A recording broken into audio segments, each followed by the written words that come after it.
Ayan, i-re-rearrange natin ang ating piggy na nakatanim is Darly Sunshine. Ayan, masyado na silang mahahaba o tsaka wala na dito sa may pinaka nila gitna. Kaya ikakat natin tapos itatanim ulit natin siya para maging maganda ulit. Although maganda naman pag malaking ganyan, ayan. Kaso nga, wala na dun sa pinaka gitna niya. Kaya itatanim ulit natin o replanting. Ayan. Ang ganda pa naman niya. O mga kahoy-kahoy na yung mga stem niya. Pansin nyo, madami ding yung aerial roots. Ayan.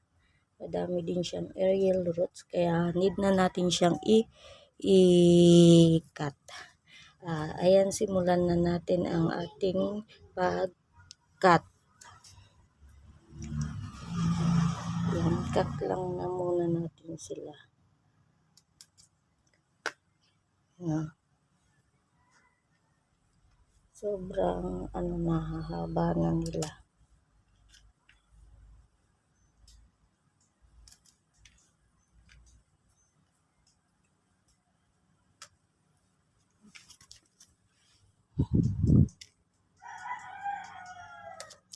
Matured na yung kanyang stem. Ayan, cut lang natin siya ng cut.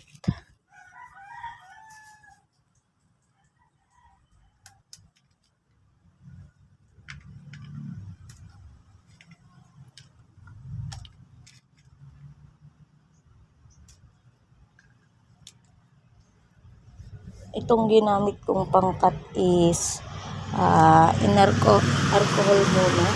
Ayan, pasensya na kayo sa mga dumadaan. Ayan, tingnan nyo ito, tumubo na, na siya, na propagate.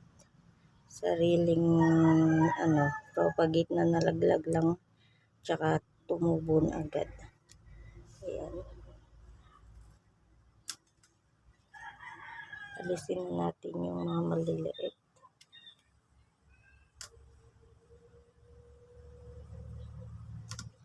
Uulitin natin siyang itanim dito kay piggy. Handain na ding dry leaves. Bunutin na natin. Bunutin na natin siya.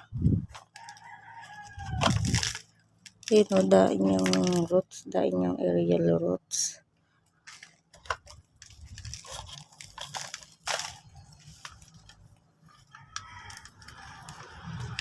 Tapos, ang dain ng napropagate na leaves. Ayan o. Daing leaf propagation. Bunutin lang natin. Tapos, dagdagan lang natin ng soil.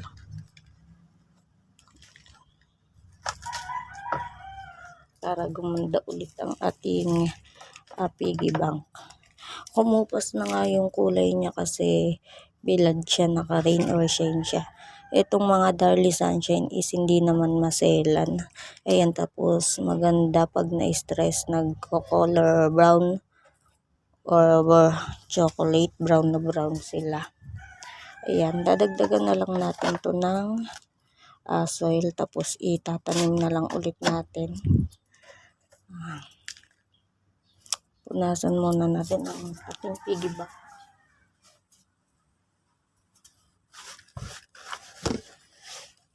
Para gumanda din siya ulit. Ayan.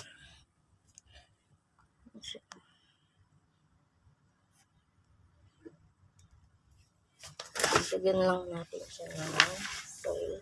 Itong idadagdag ko is organic soil ito, tsaka ipa.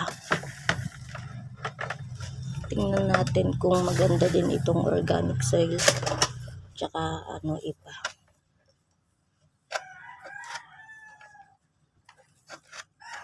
Tutusok lang naman natin.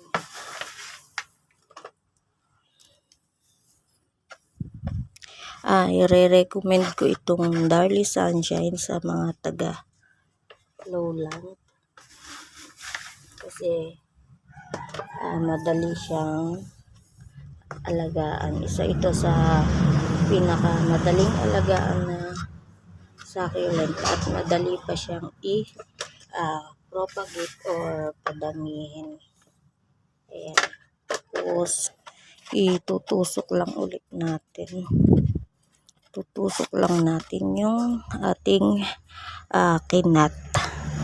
Hindain nating nakat. Ito is hindi na natin patutuyuin kasi nga or i-air dry kasi hindi naman sila maselan. Ayan. Pagandahin ulit natin siya.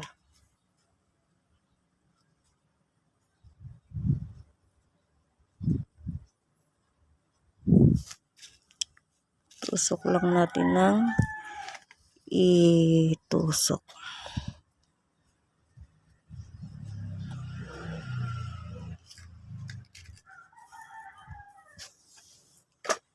Tigtagan natin ng soil.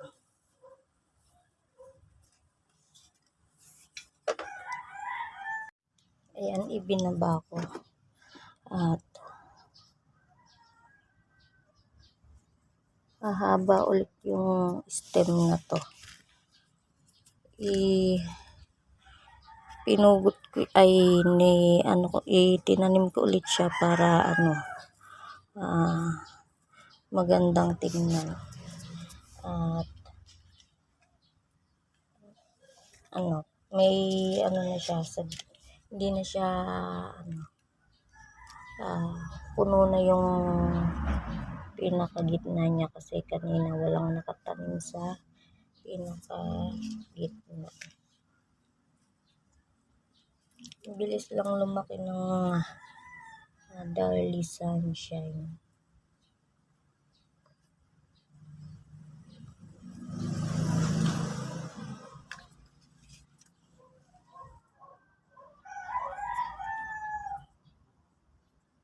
Nire-remove ko lang yung mga aerial roots niya.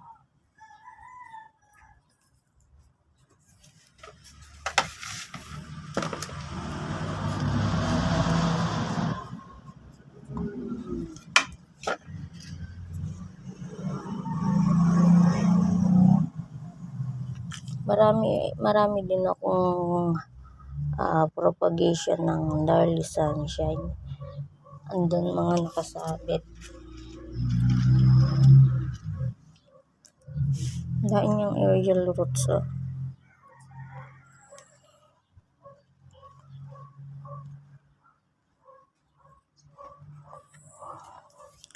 Yan, mas maganda siyang tingnan ngayon kasi puno.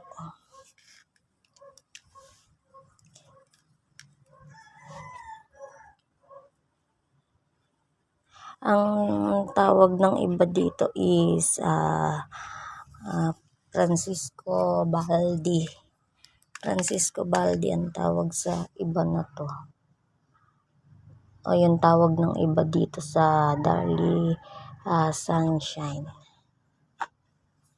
Sa ibang bansa, iba-iba yung tawag sa mga succulent. Yan, diba ang ganda niya. Lalo na pag ito, stress.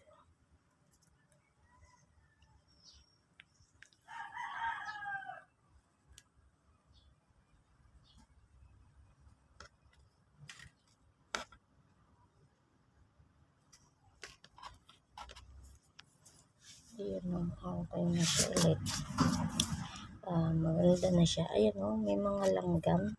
I-sprayan natin yan ng alcohol. Lapitin din kasi ng millibugs itong Darly Sunshine. Marami din siyang millibugs.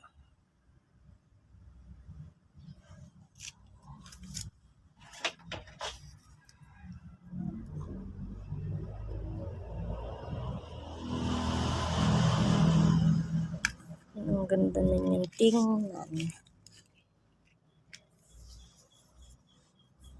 Yan o. Tignan nyo.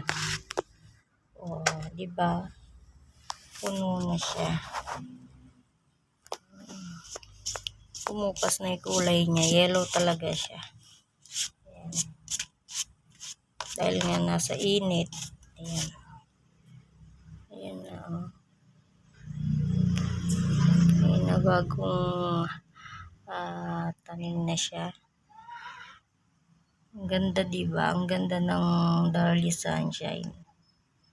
Pag stress siya lalo. Ayan o. Ang ganda-ganda niya. Diba? Mas better na siyang tingnan ngayon kaysa kanina. Ayan o. May langgam pa.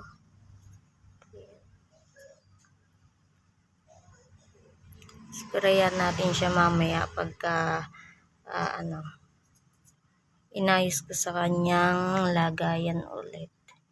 Ito is pagtanim ko, nilalagay ko na agad siya sa morning sun. Ayan. Lalagay ko na agad siya doon kasi matibay naman ang mga Darlie Sunshine. Ayan, ang ganda niya, diba? Ayan na si Piggy. Tapos, ang dai pa dito. Ayan o. Ayan, ang dai bang maliliit. Ayan, pwede pa natin siyang itanim ulit. Ayan, itatanim ko ito mamaya. Ayan, kukunin ko pa yan. Tingnan nyo naman yung roots niya na parami. Tapos, pinamamahayan din to ng mealybugs. Yung mga aerial roots na yan. Minsan pinamamahayan siya ng mealybugs. Ayan.